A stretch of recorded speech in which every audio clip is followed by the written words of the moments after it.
வணக்கம். பாசிட்டிவா யோசிக்கிறதுங்கிறது சும்மா ஒரு நல்ல பழக்கம் மட்டும்னு நினைச்சிட்டு இருக்கோமா? இல்லவே இல்ல.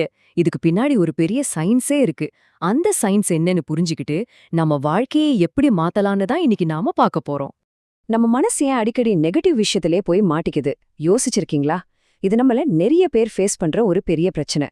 ஆனா இது ஏதோ தற்செயலா நடக்குதுன்னு நம்ம நினைச்சா அதுதான் தப்பு. இதுக்கு பின்னாடி ஒரு ஆச்சரியமான சயின்ஸ் இருக்கு. உங்களுக்கு ஒரு விஷயம் தெரியுமா? ஒரு நாளைக்கு நமக்கு கிட்டத்தட்ட 30,000லேருந்து 50,000 எண்ணங்கள் வருதாம்.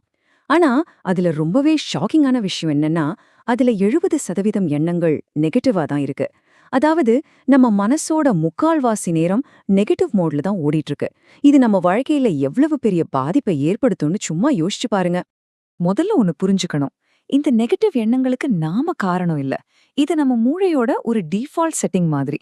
சரி, அது ஏன் அப்படி இருக்குன்னு பார்க்கலாமா? இந்த பிரச்சனையை இன்னும் மோசமாக்குற இன்னொரு விஷயம் என்ன தெரியுமா? நம்ம எண்ணங்கள்ல 90% திரும்ப திரும்ப வர்ற எண்ணங்கள் தானா. அப்போ யோசிச்சு பாருங்க, அந்த 70% நெகட்டிவ் எண்ணங்கள் மறுபடியும் மறுபடியும் ஒரு லூப் மாதிரி நம்ம மனசுல ஓடிக்கிட்டே இருக்கு. இதுல இருந்து வெளியே வர்றது எவ்வளவு கஷ்டம்? சரி, நம்ம மூளை ஏன் இப்படி நெகட்டிவாவே யோசிக்குது? பதில் ரொம்ப சிம்பிள். உயிர் வாழ்றதுக்காக. ஆமா, நம்ம மூளையோட இந்த நெகட்டிவ் குணங்கிறது நம்ம முன்னோர்கள் தங்களை காப்பாத்திக்கிறதுக்காக உபயோகப்படுத்தின ஒரு பயம் சார்ந்த பழக்கம்தான். அந்த காலத்துல நம்ம முன்னோர்களுக்கு பயம்னா என்ன? காட்டுல ஒரு சிங்கம், இல்ல ஒரு புலி, அது உயிருக்கே ஆபத்து. ஆனா இன்னைக்கு ஒரு பரீட்சை ரிசல்ட்டுக்கோ இல்ல யாராச்சும் நம்மள ஒதுக்கிருவாங்கன்னோ அதே அளவு தீவிரமான பயத்தோட நம்ம மூளை ரியாக்ட் பண்ணுது. அந்த பழங்காலத்து பயம் இன்னைக்கும் நம்ம ஜீன்ல அப்படியே தங்கிடுச்சு. இதுதான் பிரச்சனை. சரி, பிரச்சனை என்ன? அதுக்கான காரணம் என்னன்னு பார்த்தாச்சு. இப்போ நம்மளோட எண்ணங்கள் நம்ம வாழ்க்கைய நிஜமாவே எப்படி மாத்த முடியுங்கிறத ஒரு சூப்பரான கதை மூலமா பார்க்கலாம். ஒரு ஊர்ல ராதான்னு ஒரு பொண்ணு இருந்தா. அவளுக்கு எப்பவும் ஒரே கவலைதான். என்ன பண்றதுனே தெரியாம அந்த ஊர்லயே ரொம்ப அறிவாளியான ஒரு பாட்டிக்கிட்ட யோசனை கேட்க போறா. அந்த பாட்டி ராதா கிட்ட ரொம்ப சிம்பிளான ஆனா ரொம்ப பவர்ஃபுல்லான ஒரு விஷயத்த சொல்றாங்க. உன் மனசுல இருக்கிற பாரம் குறையணுமா? அப்ப முதல்ல உன் எண்ணங்கள மாத்து. அதுதான் முதல் படி. அந்த பாட்டியோட பேச்ச கேட்டு ராதா தினமும் காலையில எந்திரிச்சதும் இன்னைக்கு ஒரு நல்ல நாளா இருக்கும்னு தனக்கு தானே சொல்லிக்க ஆரம்பிச்சா. ஸ்டார்டிங்ல இது கொஞ்சம் கஷ்டமா தான் இருந்துச்சு, ஆனா விடாம செஞ்சா. கொஞ்ச வாரத்திலேயே அவளோட மனசுல ஒரு பெரிய மாற்றம் தெரிஞ்சுது. அது மட்டும் இல்ல, அவளோட கணவர்கிட்ட இருந்தும் ஒரு நல்ல சேதி வந்துச்சு.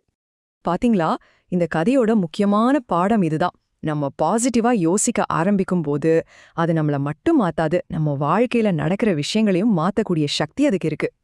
சரி, கதை நல்லா இருக்கு. ஆனா இத நம்ம வாழ்க்கையில எப்படி கொண்டு வர்றது? இந்த பாசிட்டிவ் மனநிலைய வளர்த்துக்கிறதுக்கு ஒரு 6 ஸ்டெப்ஸ் இருக்கு. வாங்க அத பார்க்கலாம். இந்த 6 ஸ்டெப்ஸ் தான் நம்மளோட மனச பாசிட்டிவா மாத்துறதுக்கான ஒரு ப்ளூ பிரிண்ட் மாதிரி. இதுல இருக்கிற சில முக்கியமான ஸ்டெப்ஸ இப்போ கொஞ்சம் டீடைலா பார்க்கலாம். 2வது ஸ்டெப், இது ரொம்ப முக்கியம். இத புரிஞ்சுக்க இந்த உதாரணம் கரெக்டா இருக்கும். நெகட்டிவ் எண்ணங்கள் வர்றது சகஜம்தான், அதை தடுக்க முடியாது. ஆனா ஒரு ஓடுற ஆத்துல நல்ல தண்ணி எப்படி பாசிய அடிச்சிட்டு போகுதோ அதே மாதிரி நாமளா பாசிட்டிவ் எண்ணங்கள்ல உள்ள கொண்டு வந்தா அந்த நெகட்டிவ் எண்ணங்கள் தானா வெளியேறிடும். அடுத்தது நன்றி உணர்வு, அதாவது கிராட்டிடியூட். தினமும் நைட்டு தூங்க போறதுக்கு முன்னாடி அன்னைக்கு நடந்த 3 நல்ல விஷயத்தை எழுதுங்க. இது என்ன பண்ணும்னா, நம்ம கிட்ட என்ன இல்லைன்னு யோசிக்கிறத விட்டுட்டு என்ன இருக்குன்னு யோசிக்க வைக்கும். இந்த சின்ன மாற்றம் ஒரு பெரிய பாசிட்டிவ் எனர்ஜியை கொடுக்கும். அடுத்து ரொம்ப முக்கியமான ஒரு ஸ்டெப், மைண்ட்ஃபுல்னஸ், அதாவது அந்தந்த நேரத்துல வாழ்றது. வாழ்க்கையில வலிங்கிறது தவிர்க்க முடியாதது, ஆனா துன்பம் அப்படி இல்ல. வலிங்கிறது அந்த நிமிஷம் நடக்கிற ஒரு விஷயம். ஆனா அந்த வலிய பத்தி நாம நமக்கே சொல்லிக்கிற கதை இருக்கே, அதுதான் துன்பம்.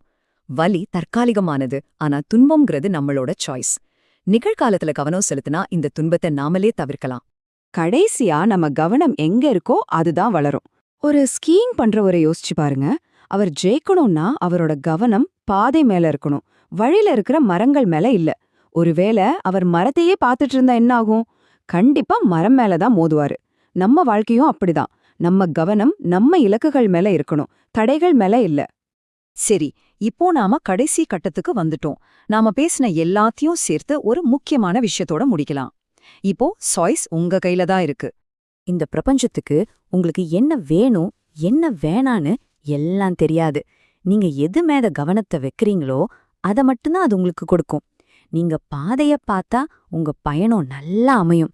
தடைகளையே பார்த்துட்டு இருந்தா தடைகள் மட்டும்தான் கண்ணுக்கு தெரியும். சோ இப்ப சொல்லுங்க, நீங்க எதுல கவனம் செலுத்த போறீங்க? பாதையிலயா இல்ல தடைகள்லையா? முடிவு உங்க கையில.